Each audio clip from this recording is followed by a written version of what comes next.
সুপ্রিয় দর্শক, এদিকে লক্ষ্য করুন। দর্শক, আপনার শশা গাছ থেকেও প্রচুর পরিমাণে ফলন পেতে পারেন এই কাজটি করলে। চলুন জেনে নেওয়া যাক।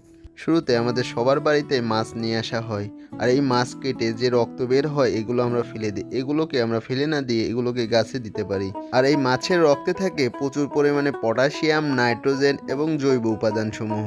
আর এই দ্রবণটিকে আরও উৎকৃষ্ট করার জন্য এর সাথে আমাদের 3 চামচ পরিমাণ থিওবিট মিশিয়ে দিতে হবে। আর এই থিওবিট মূলত সালফারযুক্ত ছত্রাকনাশক, অর্থাৎ এটি ভিটামিনেরও কাজ করে।